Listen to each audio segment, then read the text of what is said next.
So I've been randomly breaking out. I don't know why. It certainly may have something to do with the fact that my dog likes to lick my face after she licked her own butthole, but who's to say? Hi, I'm Kendall. If you're new around here, welcome. If you're not new around here, what is up, home skillet biscuit? Happy Saturday. If you don't know what Saturday is, Saturday's when we do a little thing called Bad Movies in a Beat, this series on my channel where I talk about bad movies while putting my makeup on, but not this week, damn it. Oh, not this week. We're talking about one of my favorite movies, if not my favorite movie. It's certainly in the top 3 of 2022. Really excited to talk about it. I showed it to my friend yesterday. She really liked it. Immediately after watching it once, she said, let's buy burgers, eat s'mores, and watch it again. Exactly. Before we get started out of that, because bills are always and forever, we're going to send it over to a oddly, topically appropriate ad read. That wasn't on purpose. I love when that accidentally happens. Hello everyone, it's Admiral Kennie, and today's video is sponsored by HelloFresh, America's #1 meal kit delivery service that offers you fresh, delicious, and healthy meals delivered straight to the comfort of your own home. With pre-portioned, pre-thought-out ingredients and recipe cards, you're able to get a delicious and healthy fresh meal on the table in about 30 minutes, oftentimes less than that if you know what you're doing. An OG, if you will. Yep. It's a great way to get out of recipe ruts. It's a great way to eat a lot of pastas. So I actually made their chicken sausage rigatoni, and I was eating it with a friend. I gave her the 1 serving. It was a 2-serving box. I gave her 1 serving. She looked at it and said, "Where is yours?" Because it's a lot of pasta. I highly recommend getting a pasta. You'll eat for like 6 days, even though it's supposed to be for like 2 people. Easily for 3 to 4, but they just being nice to you. The pasta's always slapping. That was delicious. It's cheaper than going to get groceries. You don't have to buy that one seasoning that you use one time and never again. And most importantly, it's delicious. And sometimes if I'm stressed in particular, I like to cook them all together at the same time because I like to do stress cooking and I have meal prep. Yes, healthy coping mechanisms. So if you would like to check out HelloFresh, feel free to go to hellofresh.com and use code Kennie21 to get 21 free meals plus free shipping. Big thanks again to HelloFresh for sponsoring today's video. Now let's get on to the debauchery. So last week we talked about the incredibly highly anticipated camp masterpiece, instant classic, or so people were calling it, Megan. And I basically said, it's okay. It's not bad. It's not great. I think it's not as funny as it should be, even satirically, but you know, there were parts of it that definitely made for a good meme, and I respect it for that, if nothing else. But if you would like to check out that video, you can check it out up above, or you can check it out in the Bad Movies in a Beat playlist. But this week, we're talking about the other side of the spectrum.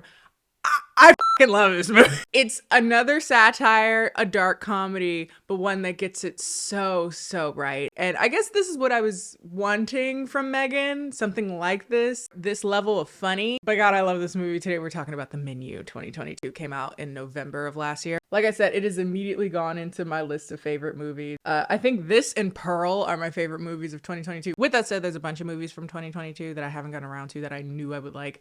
I know this is really embarrassing and I'm so sorry. I have yet to see everything, everywhere, everything, all the letters. You know what I mean? I will, because it looks like something I'd be into, but I have not seen it yet and I'm sorry. And I'm sure I'll like it once I get around to it. Anyway, of the ones that I actually got around to seeing, this is up there with one of my favorites. I saw it once in theaters, and then a few months after that, they got it on HBO, and I've easily seen that movie close to the double digits now. I love it.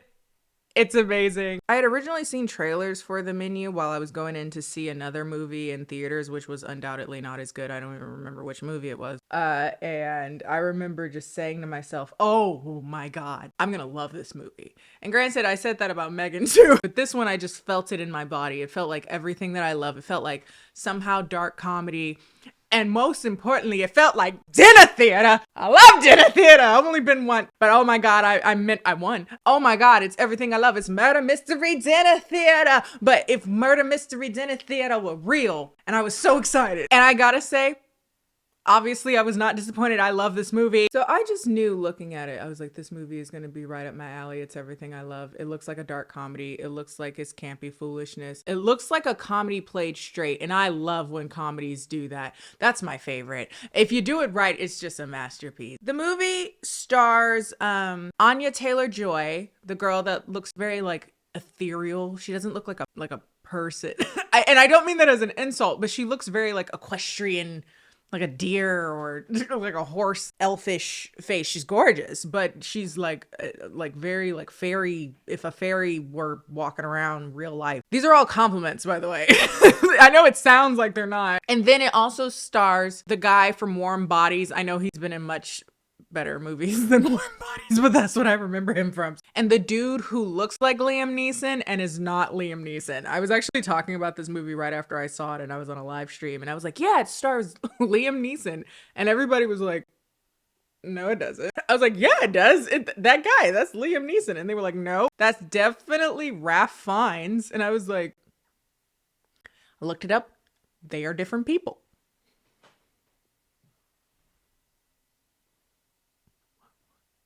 Who'd have thought? It's a movie that pokes fun at pretentiousness and classism and the food industry and how it's taken the love out of artistry and the flavor out of food. And I love it. And it never missed. I loved it. And it was really able to synthesize all the feelings I've ever felt about spending a lot of money on a meal, because let me tell you, I have never had a very expensive meal that was worth it. If a meal is over $25 per person, $40 if you include drinks and or dessert, it's not gonna be that good. Like if you need a doctorate in physics to do the meal, it's probably not gonna taste that great. It's probably not gonna be that good, but boy will it bubble. Like I love the idea, I love the coolness of it. It's a cool like science experiment, but you never taste any love, and everything kind of tastes like it has the aftertaste of NASA launch shrapnel. Because they needed to bring out a Paco jet. Don't get me wrong, I love the artistry, I love the technology. It don't taste that great. Anyway, superficially, it's just a funny movie making fun of pretentious people.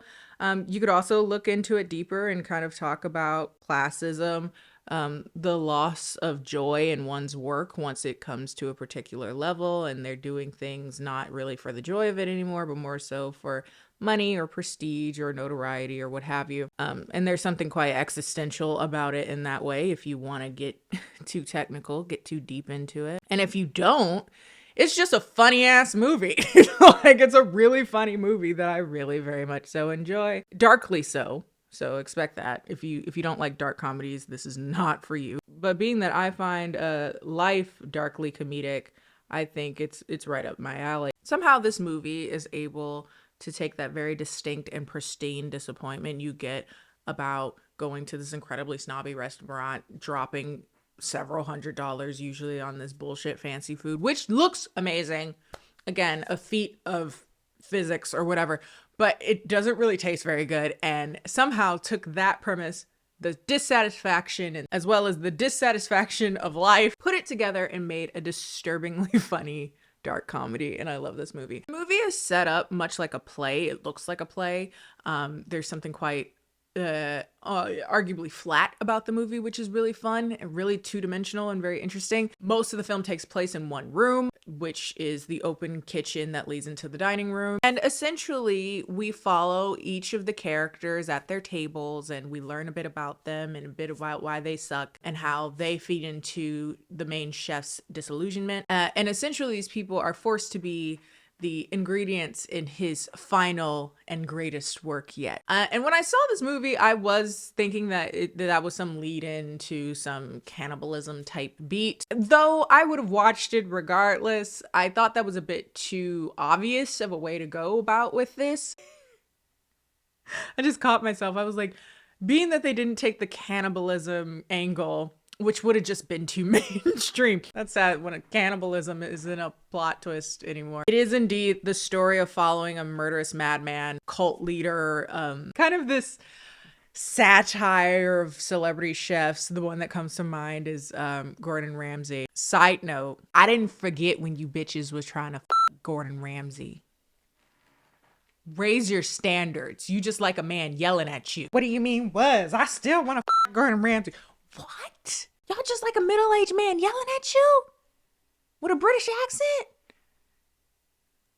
I get it. There is very much so this like satire around like the mean chef. Very like cult personality around his chefs and himself, and he like screams out, "I love you all," and they're like, "We love you, chef." It's hilarious. With that said, if you haven't seen the movie already, it is on HBO Max right now. I highly recommend you watch it. Without further ado, this is The Menu 2022. So the movie begins and we meet our main character Margot as she waits to board a luxury tasting boat with her date, her boyfriend. His name is Tyler, and he's invited her on this luxury tasting experience of which she's never been privy to before in her life. And we learn pretty quickly that they're very different people in regards to their enthusiasm about this tasting. She is smoking a cigarette while waiting for the boat to take them to the island where they're gonna have this tasting, and he chastises her for that. He's like, why are you smoking a cigarette? It'll kill your taste buds. You won't be able to taste the flavor experience. Why would you do that? Oh my god. And she's like, what are you talking about? He convinces her to put the cigarette out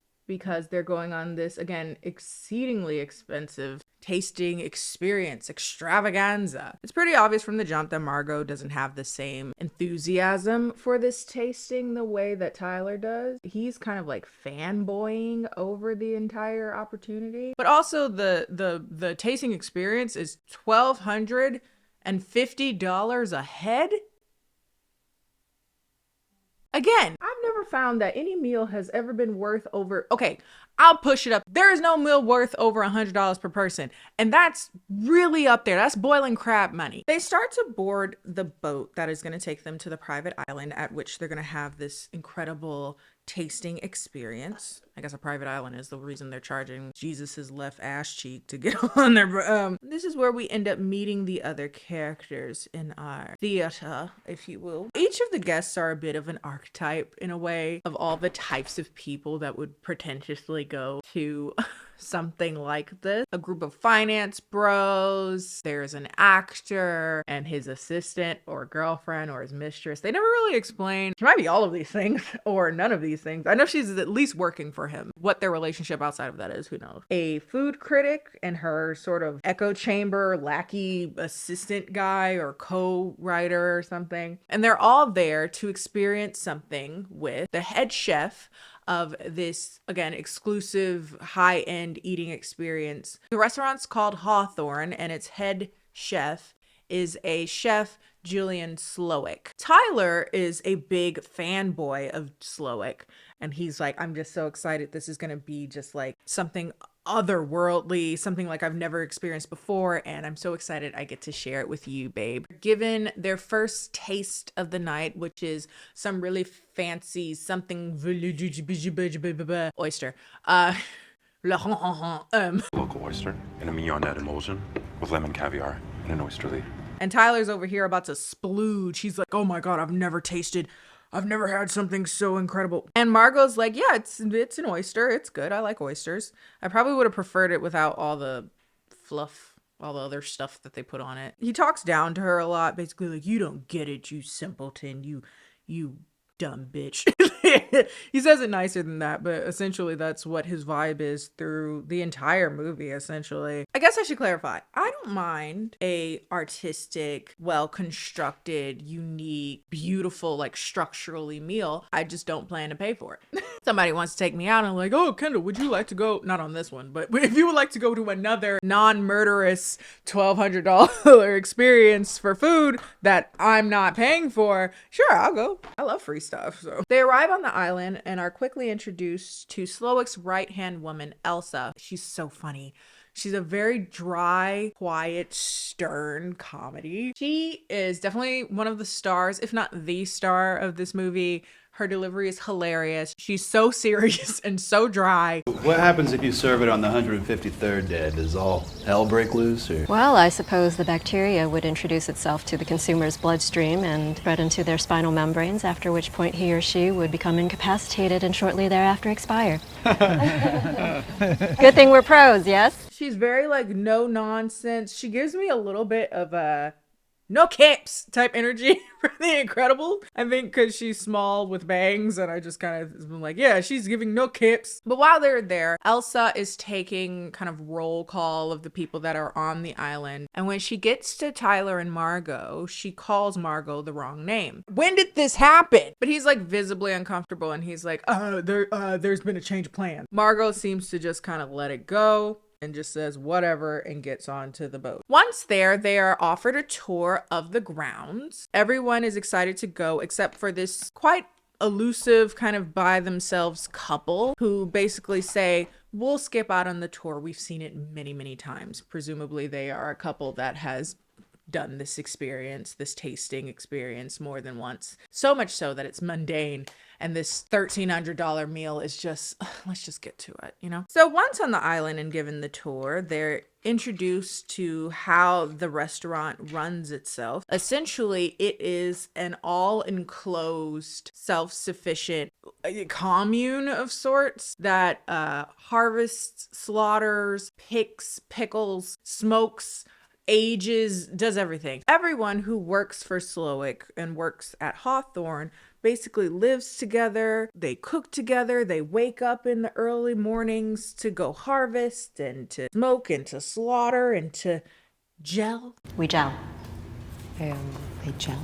We gel. And everyone there has a very cult level devotion to Slowick, the head chef, as well as just the process of making these extravagant meals, of which these customers will be blessed to partake in, so to speak. It very much so raises the value of sorts of this entire experience because it seems like these people who work for Slowick, again, have this very like cult-like intensity around everything that's going to take place tonight. So the patrons come in and are shown their seats. And again, markedly, Margot is shown the seat of the woman who is supposed to be there. And they watch the open kitchen as the first amuse-bouche, is that what it's called? The appetizer comes out.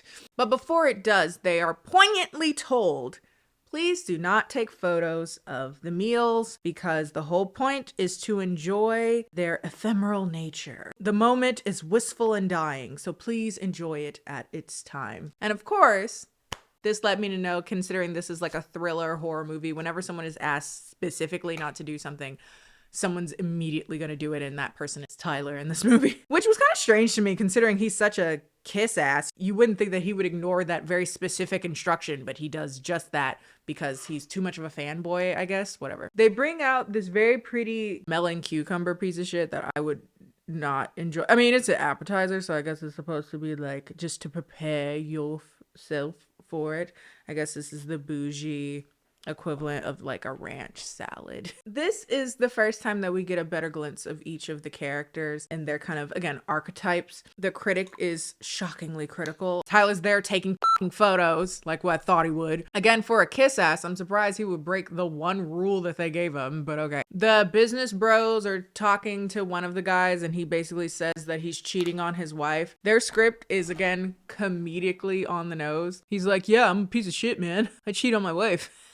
I'm just garbage. Good thing that we have money. In any other movie, that would have just been too on the nose, but this movie is hilarious, so it's great. Back to Margot and Tyler. He's like mid-orgasm about charred lace and melon. And he's over here talking about, again, in this very like cult figure type way, this reverence. Watched him explain the exact moment the green strawberry is perfectly unripe. I've watched him plate a raw scallop during its last dying contraction. Art on the edge of the abyss, which is where God works too. It's the same. I'm like, dude, calm down. Catch your breath.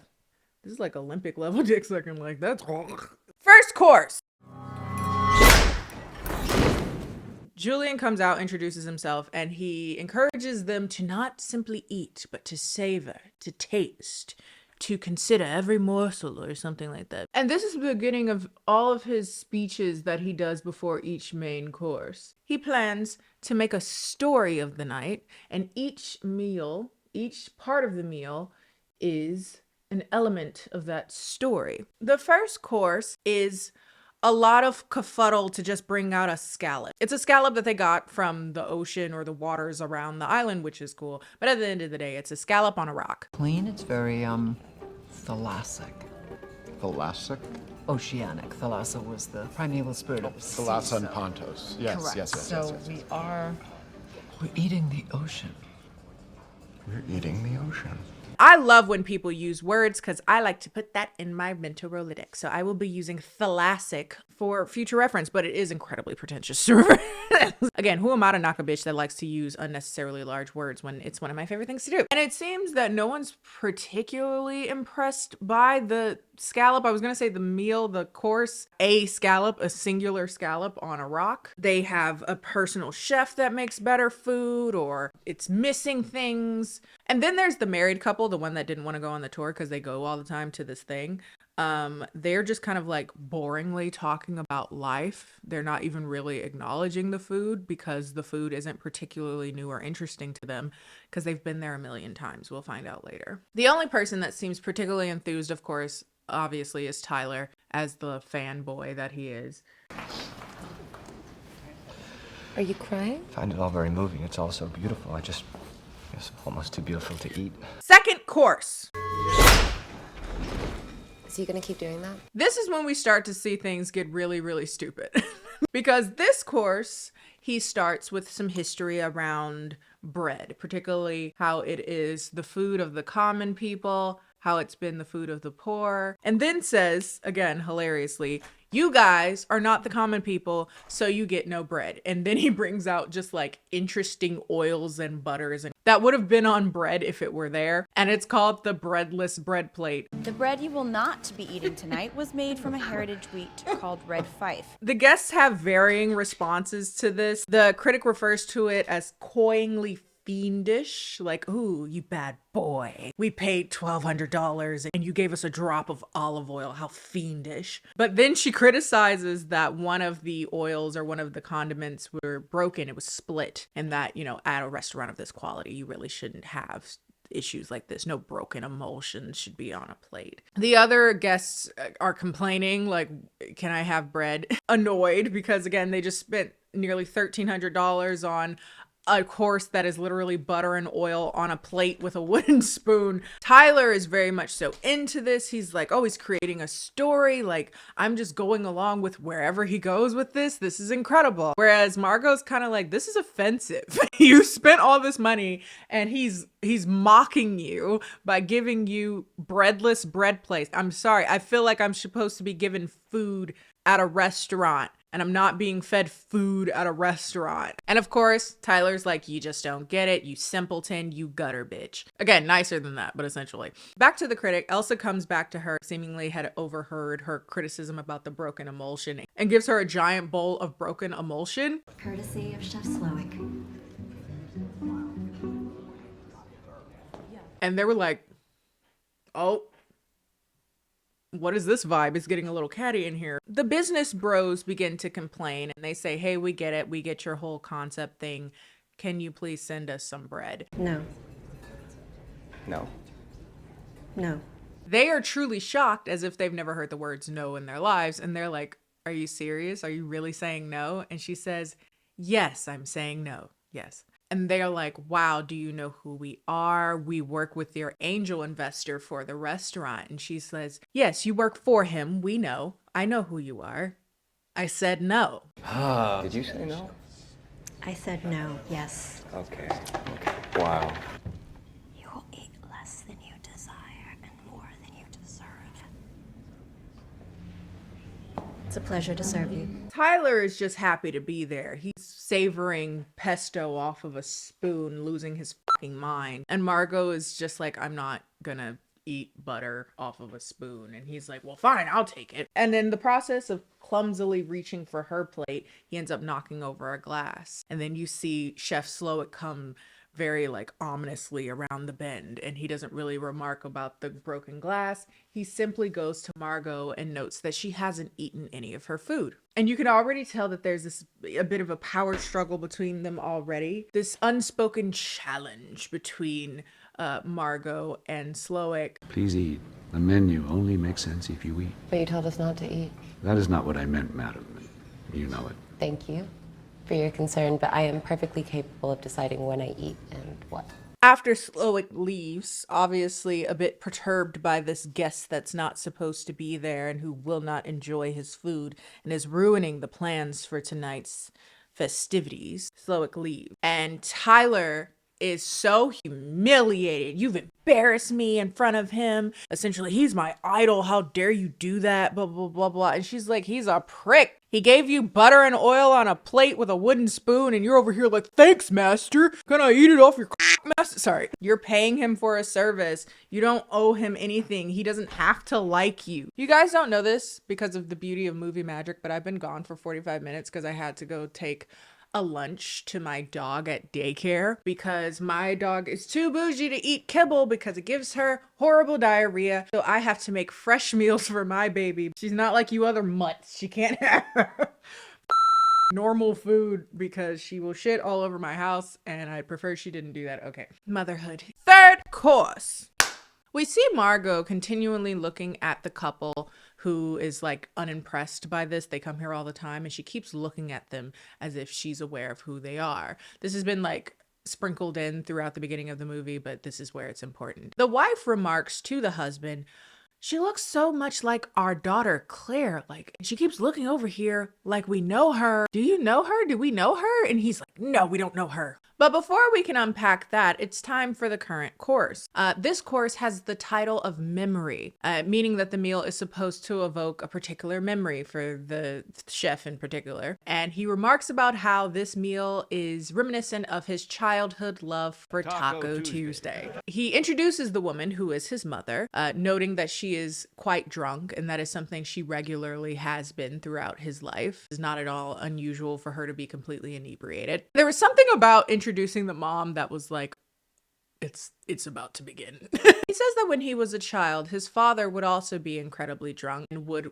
rage at his mother in a way that would often lead to violence. Slowick saw his father attempting to kill his mother by choking her to death, and he was able to stop him by stabbing him in the thigh with a pair of scissors, kitchen shears. Quite notably, that is when they start stabbing scissors into the thigh of a chicken al pastor that they bring out with super special tortillas that are meant to give like a deconstructed avant take on classic homey taco night. The thing that makes these tacos particularly interesting, outside of them being made from their own special corn or some shit, is that each of the tortillas have some incriminating thing on it. The critic gets tortillas that have restaurants that she reviewed and were closed down, presumably because of her bad reviews. The actor has the poster of one of his terrible movies called Calling Dr. Sunshine, a film that he too would say is awful. The husband in the married couple has a portrait of him when he got a growth remove, as well as him out with another woman. Tyler's is of him taking pictures of the food earlier tonight. And the business bros is them embezzling money, the wire transfers that show evidence of them embezzling money from the company that they work for. This is where we get one of my favorite lines, if not my favorite line from this movie. What the hell are these? These are tortillas. Tortillas deliciosas. Yeah, so what are these? These are tortillas. From now on, if ever someone says something stupid to me, I'm gonna just say very slowly, these are tortillas. Tortillas deliciosas. But then she's like, oh yes, these are tortillas with evidence of you embezzling money from your company. And everyone's starting to freak out because it's like, it feels like we are guests, but also being staunchly criticized, which is very much so the case. Margot leaves for the bathroom after Tyler insults her because he's upset that he's being, for all intents and purposes, chastised by his role model. And she's like, it's not that big of a deal. He's a prick. Don't worry about it. And he's like, you're a child. And she gets upset and she leaves to go smoke in the bathroom. She smokes out the window and notices that one of the chef's assistants are carrying angel wings ominously into the forest. But before she can really unpack that, here comes Slowick in the bathroom. And my God, is he a convincing, creepy guy. Wasn't he also the guy that played the love interest in Maid in Manhattan? What a switch up. Versatility. He's kind of creepy in that too, honestly, but he's incredibly convincing, and he's this quiet, unsettling energy, and he's just like, who are you? I need to know who you are, otherwise the menu doesn't work. It's none of your business. Please get the out of my way. Fourth course. Ow. The guests are starting to ask obvious questions like, what the is going on? Something's wrong with the energy here. And Slowick's like, hello? I'm introducing my course. Can you chill? This is the beginning of the next course, which is going to be made by a sous chef by the name of Jeremy. This meal, this course is called, quote unquote, The Mess. Essentially, chef kind of speaks about Jeremy as if he's not there, essentially. And he's like, he's an incredibly decorated chef. He has all these accolades and he wants to be great. But unfortunately, he can't be great. He will never be great. And now he is left to deal with the mess that is his life, as he will never reach the aspirational heights that he's always wanted to. Slowick insinuates that the sous chef wants to be, or wanted to be, as successful as him, decorated as him, his standing. But then he asks Jeremy if he wants my life, Slowick's life. And he says, no, chef. And therefore, he is forced to deal with the mess that is his life. Therefore, sous chef Jeremy presents the meal that is the mess and shoots himself in the face. You know what's really fucked up is that I am going to laugh right now. It's not funny if you're following just me telling you what's because I deadass started this movie off like it's funny as shit. And as I'm like saying the things that are happening, it doesn't come off as funny. It's very much so like a vibe. You have to watch the movie to get why that is actually darkly funny. And so, as you can imagine, the guests are like, what? That's crazy. So there's panic and confusion. And they're like, some of them are like, wait, no, this isn't real. This is theater. He's being dramatic. It was a bit much, but you know, he's just extra like that. He paints a story with his cooking. And then the other ones are like, that dead. Like, they wrapped him up in a tarp. He did. It was like, that shit looked really real. They're like, no, it's not. It's for drama. So while they're like processing whether or not this man really just shot himself, they're like, here's his meal though. And it's this like hideous looking meal. Cow that's still mooing, bone marrow, which looked unseasoned. At this point, regardless of whether or not it's theater or it really happened, the couple, the married couple, are like, we're going. Perhaps because they've been here before and they've never done this in any of the, I assume they never did this in any of the other trips that they had. Y'all on some weird shit tonight. They block the husband from leaving. And here comes Elsa, who says, which hand? And he's like, what are you talking about? We'll choose for you. Left hand, ring finger, and they chop his finger off. I know, it's not sounding funny, but it's hilarious in real time. Not hilarious, haha, but like, what the Tyler's the only one that doesn't seem rattled by this at all. He's just like aggressively eating a unseasoned parsnip. God, I've never had such a parsnip experience. Parsnipping the out of these parsnips. While all this chaos is ensuing, Margot is asked to come in the kitchen to talk to Chef, where he interrogates more accurately, who she is. Because again, I don't believe you're Margot. You weren't expected to be here. I have the menu strategically planned and it doesn't work if I don't know who you are. She basically reaches the reasonable conclusion that she's gonna die tonight. He's like, well, yes, but it's important to know whether or not you die with us or you die with them. We need to know which one are you, us or them. And she's like, what difference does it make if I'm gonna die? And he's like, no. It's important to know who the givers are and who the takers are. And you'll be given 15 minutes to decide which side you will be on. So they give her a timer and she goes back to her table. Tyler's over here like, oh my God, you got a tour of the kitchen. That's messed up. And she slaps the taste out of the mouth. Palate cleanser. I don't know why I have to do it so hard every time. This is the point that the guests decide that they should probably plan escape. So one of the business bros tries to throw a chair out of the soundproof windows only to find out they won't be broken. And that was about it. And they just went back down to their seats after Elsa's like, can I help you back to your seats? And they're like, yeah, I guess. They're offered a palate cleansing tea and discuss a bit more about how the guests are ingredients in a tasting concept. Each of them, in one way or another, Chef blames for sullying his love of cooking. The pretentious critic. More broken emulsion, madam. Couple that visited 11 times but didn't remember a thing that they had eaten at any point. Tell me one dish you ate the last time you were here. Cod. Cod? It wasn't cod, you donkey. The mother that was never satisfied. And finally, the angel investor that the business bros work for. The business bros are like, what do you want? We'll give you money. Of course, obviously we have money. We'll give you, name a figure. We'll give you whatever you want. And they're like, no, No, that won't be necessary. Because outside, remember those angel rings I talked about? It's funny. They got the angel investor strapped up to like a lever and he has angel wings on and they're slowly lowering him into the water below. And they're like, why are you doing this? Ultimately, Slowick is like, he needs to die because he asked for substitutions. He asked for other things. And there are no substitutions at Hawthorne! And so the angel investor is lowered into the water where he drowns to death. And in that silence, Slowick is like, I am now free. Time's up on that timer, and Margot goes to speak to Slowick in his office. Will she be with the workers or the takers? And essentially she says, you're right. I don't belong here. This is not my scene. I should go. And he's like, yes, you're right. I know that this whole like tasting experience wasn't meant for you. I know a working woman when I see one. And slowly we start to notice that he's insinuating that she is a sex worker. He asks how she knows the husband that she keeps looking back at.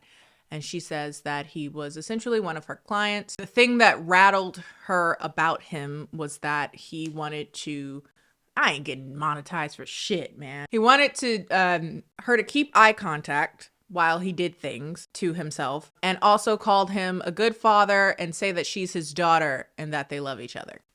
Slowick is like, don't worry, you don't have to go into details. I know a bad customer. He asks if she enjoys giving her services, and she says she does, or she used to. She asks him the same question. He responds in kind. He says, yes, he used to, but he hasn't enjoyed the act of cooking for others in ages. Before the next course is introduced, it is time to play a game outside. This course is introduced by yet another sous chef. This one's a woman. And she begins the course by giving the story of how head chef Slowick tried to f her twice, both of which she refused. And after trying twice, he ultimately kept her in the kitchen, but did not talk to her for 8 months. The next course is called Man's Folly and begins with the sous chef stabbing Slowick in the thigh with a pair of scissors.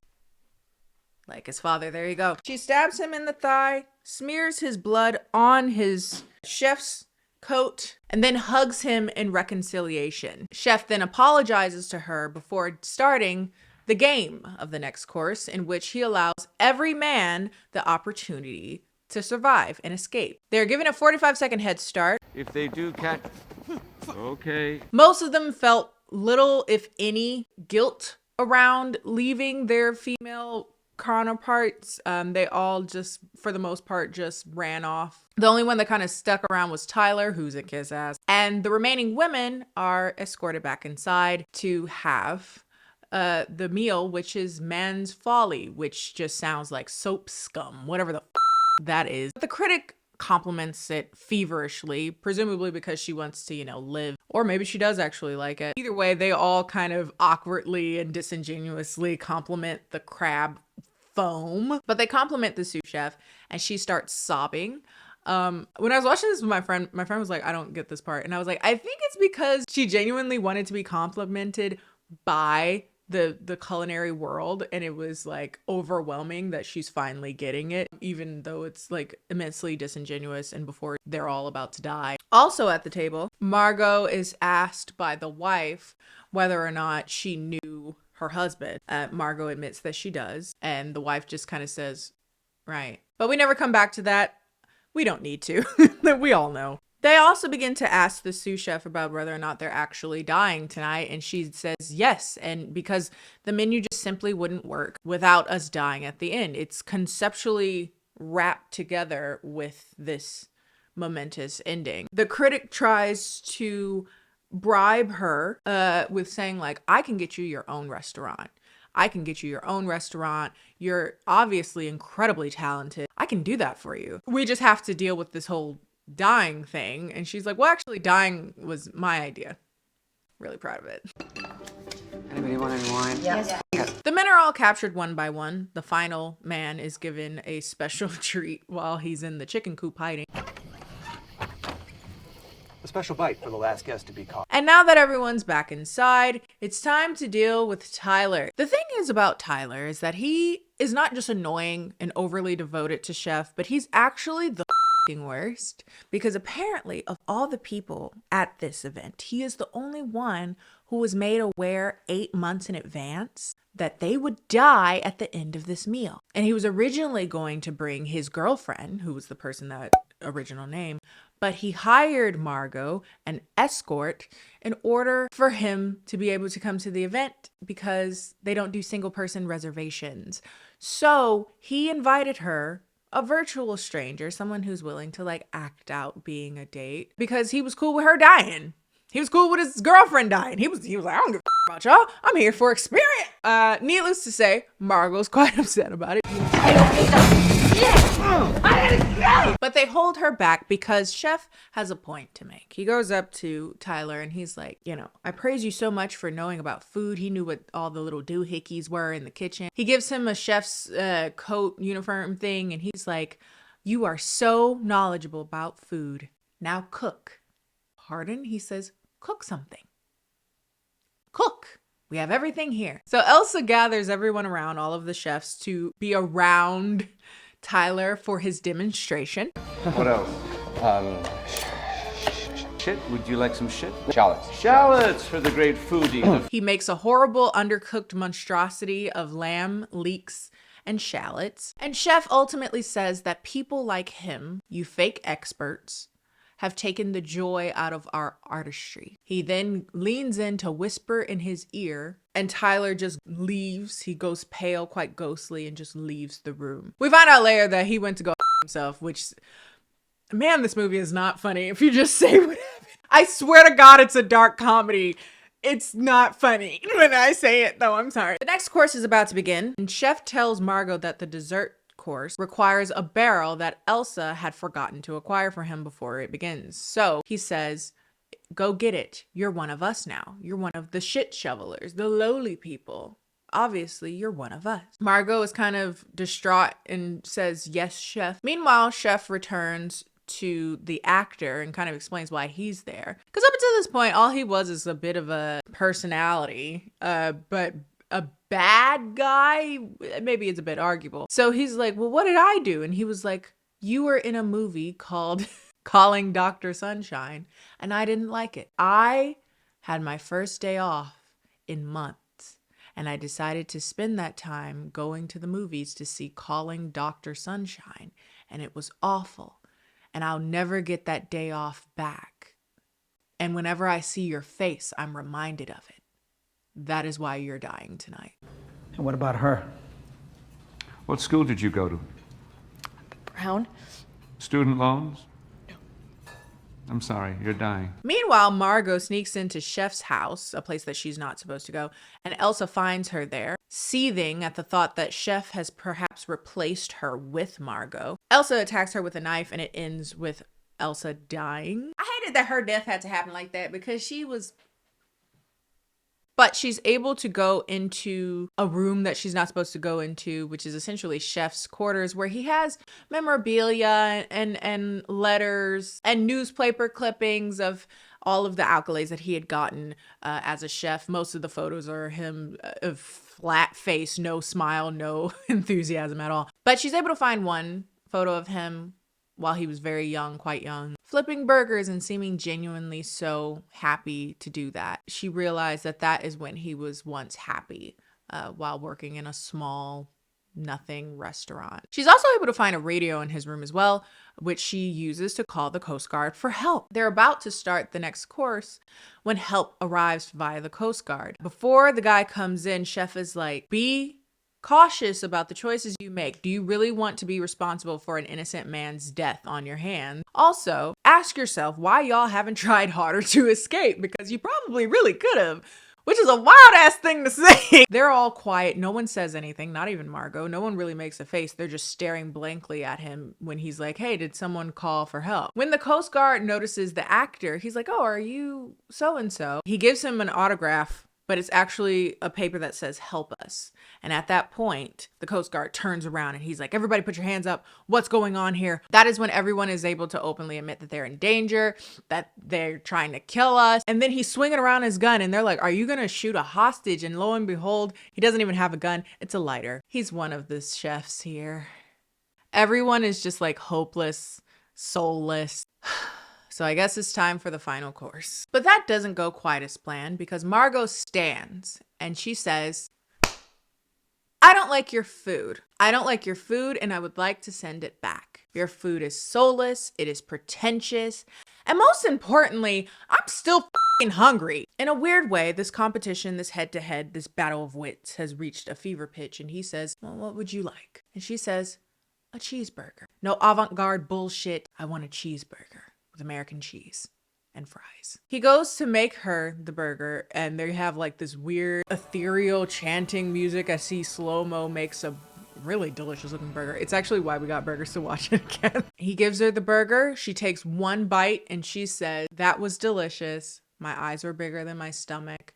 Can I get the rest to go? And at that moment he decides, yeah, you can have the rest to go. The burger is $9.95, not $900, $9.95. She gives him that and he allows her to leave. When she leaves, it's really interesting because again, all the other people theoretically could go, but they don't even attempt to. And I found that particular element very interesting. I didn't bring this up, but there is a part where Slowick quotes Martin Luther King, and it's so random that it feels like outrageously funny. But if you actually listen to the quote he used, it's basically like, you're not going to be free if you don't fight us. But you've never fought anything in your life, essentially. What is it? Like, freedom isn't given, it's demanded from the oppressed, or something like that. I'm paraphrasing. It comes to show that these people have never been oppressed before, and maybe that's the criticism. It's like they've never been oppressed, so they never had to fight for anything. So they genuinely don't know how to, whereas Margot is a working class person, someone who is, you know, a working woman, and whatever stigmas are around that, a shit shoveler in the words of Slowick. One of the types of people who are ultimately blameless in his detestful view of his current state of life as a high-ranking chef, a pretentious chef, an artsy chef, and therefore isn't deserving of the final course. So she goes, taking the Coast Guard boat that came in with that one chef, and leaves. Meanwhile, they do the final course, which is s'mores. They make marshmallow suits and chocolate hats and sprinkle sauces and graham cracker crumbs all over. And Slowick essentially says that this dessert is a assault of the senses. The thing that brings this all together is a purifying flame. And in very Midsommarian type extravaganza, screams out, I love you all. Everyone, including the guests, scream, we love you, chef.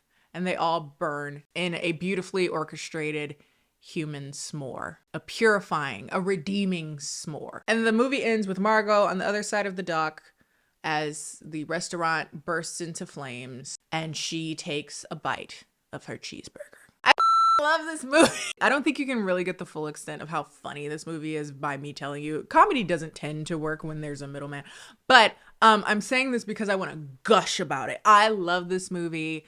If you want to take it as just like a superficial dark comedy, you can. If you want to be annoying and overthink it, you ultimately can. There's a lot to say, obviously, about class, redemption. So the movie does have more to it. It's quite dense if you really want to unpack it, but even if you don't, it's just, I love this movie so much. The movie itself is incredibly absurd, and I just love it. So if you haven't seen it already, I hope you're already watching it. I hope you watched it before this video.